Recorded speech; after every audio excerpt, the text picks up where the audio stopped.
আজকের ভিডিওটা আমার একটু লং হতে যাচ্ছে, কারণ আজকে আমার ভাই আসছিল, সেই কারণে। আই নো লং ভিডিও দেখতে একটু প্যারাই লাগে, আমার নিজের কাছেও লাগে মাঝে মাঝে। তো যখন যাদেরটা বেশি ভালো লাগে সেগুলো একটু লং টাইম নিয়ে দেখি। আসসালামু আলাইকুম, সবাই কেমন আছেন? আজকে আমার ভাইয়ের রেডি হওয়ার ভিডিওগুলো আমি নিতে পারিনি, কারণ বিয়েটা দুপুরবেলা ফেলানো হয়েছে। একটু গ্রামের দিকে বিয়ে তো, তাই এই কারণে দুপুরেই করা হয়েছে। আমরা রেডি হয়ে গাড়িতে উঠে গেলাম। আমি আমার বাচ্চাকে তার বাচ্চার বাবার কাছে দিছি, আর হিমাপু আমার বোনের বাচ্চাকে আমাদের বিয়াই ধরে রাখছে।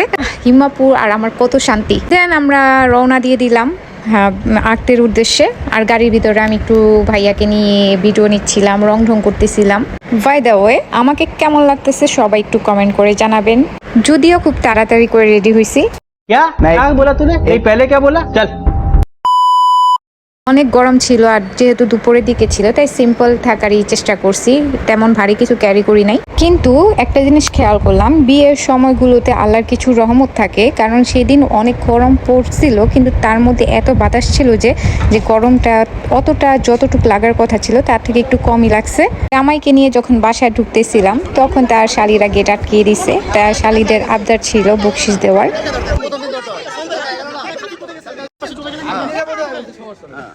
তুমি যদি ঘুষকাইছো নি আমি তোমার সহযোগিতা করতে পিছন দিকে আও আমি যাকম ক্ষমা করবা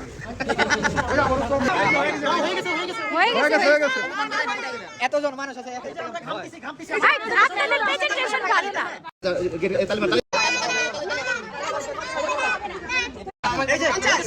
হ্যাঁ হইছে তিনটা নাই আমরা নিয়ে আসি নাই।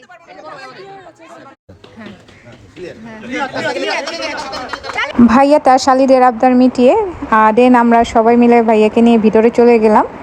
আমরাও দুষ্টামি করা শুরু করে দিলাম। আমরা বললাম আমাদের জামাইকে মিষ্টি মুখ না করিয়ে আমরা ভিতরে ঢুকাবো না। দেন তারা মিষ্টি নিয়ে এসে মিষ্টি মুখ করিয়ে জামাইকে নিয়ে চলে আসলাম ভিতরে। ভাইয়াকে আমরা বসিয়ে টসিয়ে দেন আমরা বউকে খুঁজতেছিলাম, বউ কোথায়, কারণ বউকে দেখার জন্য আমরা অস্থির হয়ে গেছিলাম। দেন এই তো আমি আর ফাহিম এখান থেকে একটু ভিডিও ছবি তুলে আমরা এই ভাবির কাছে চলে গেলাম। ভাবিকে তার গয়নাগুলো পরিয়ে দিচ্ছিলাম। বিয়ে দিন ভাবিকে অনেক সুন্দর লাগতেছিল, মাশাল্লাহ। সবাই মাশাল্লাহ বলে দিবেন। সেখানে সবাই আম্মুরা বলেন, আমার আত্মীয় স্বজনরা যারা বলেন, সবাই খেতে বসে গেছিল, কারণ অনেক লেট হয়ে গেছিল অলরেডি। আমরা কয়েকজন খেতে পারি নাই, কারণ তাদের কবুলটা শুরু হয়ে গেছিল। আর আমাকে আমার ভাই বলে রাখছিল তার বউয়ের কবুলের ভিডিওটা যেন আমি করে রাখি। আমার ভাইয়ার শখ ছিল সে নিজে সামনাসামনি দেখবে বউ কবুল বলাটা, কিন্তু এটা হয় নাই। ভাবি অনেক কান্নাকাটি করছে, কিন্তু আমি কিন্তু তাকে ভাবি বলি না, নাম ধরি ডাকি। ভিডিওটার মধ্যে যখন ভাবি বলতেছিলাম আমার নিজের কাছে ওয়াকআউট লাগতেছিল। ভাবিরটা ডান করে এখন আমার ভাইয়েরটা শুরু করতে আসছিল কবুল, তারটা চলতেছিল, সেও একটু ইমোশনাল হয়ে গেছিল। স্বাভাবিক, এই সময়ের মধ্যে একটা ছেলে মেয়েদের কেমন যেন লাগে। এখানে আমার ভাই কান্না করতেছিল, তার কান্নার কারণে অনেকে বলতে পারেন যে ছেলে মানুষ কেন কান্না করতেছে। এটা আমি মানি, ছেলে মানুষ কান্না করতে পারে বিয়ের জন্য, কিন্তু সেটার জন্য আমি বলতেছি না। আমার ভাই কান্না করতেছিল, তার ওই সময় আব্বুকে মিস করতেছিল অনেক, কারণ তার বিয়েতে আব্বু নাই। জিনিসটা মিস করার কারণে সে ইমোশনটা ধরে রাখতে পারেনি, কান্না করেই দিছে। আর আমার আব্বু মারা গেছে বেশি দিন হয় নাই, মাত্র 19 মাস চলতেছে। 19 মাসের মধ্যেই আমার ভাইয়ের বিয়ে হয়ে গেছে। যাই হোক, এই কথাটা আর বাড়ালাম না, আমি নিজেই বলতে বলতে ইমোশনাল হয়ে যাচ্ছি। এই তো আমার ভাবিকেও নিয়ে আসা পড়লো একসাথে কবুলের পর।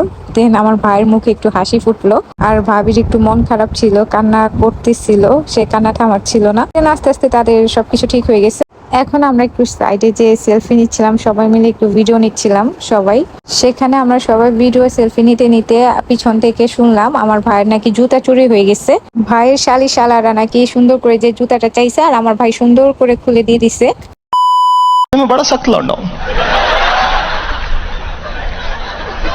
लेकिन यहाँ में पिघल गया। এই তো জুতা চুরির রাসম শেষ করে এখন জামাই বউকে নিয়ে খাওয়াতে নিয়ে গেলাম, আর আমরা ওর সাথে বসে গেলাম।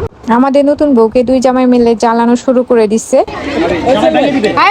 এটা খাইতে হয় আমাদের বাসার নিয়ম, আলামটা খাইতে হয় আমাদের বাসার নিয়ম।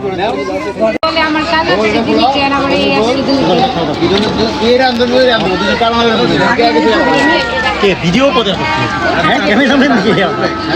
ইস, খাবারগুলো দেখে আমার লোভ লাগতেছে। আমি এখন একটু খাদক টাইপের হয়ে গেছি। আমি এখন বেশি বেশি করে খাই, কিন্তু আমার শরীর দেখলে বোঝা যায় না যে আমি খাওয়া দাওয়া করি। সবাই মনে করে আমি ডায়েট করি। বলেন তো, এটাই তো ভালো তাই না? বেশি বেশি করে খাবো কিন্তু মোটা হব না, এটা তো সবারই স্বপ্ন।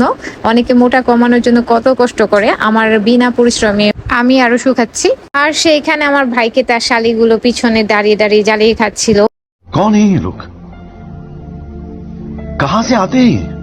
আর আমার ক্যামেরাম্যান আমাকে খাইতে দিতেছিল না, সেখানে দাঁড়িয়ে দাঁড়িয়ে আমার খাবারের ভিডিওগুলো নিতেছিল। এই তো আমরা সবাই খাওয়া দাওয়া করে শেষ করলাম। দেন ওখানে দেখি আমার ভাইকে সবাই হাত ধোয়ার জন্য ধরে রাখছে, মানে হাত ধোয়ার রাসামের জন্য।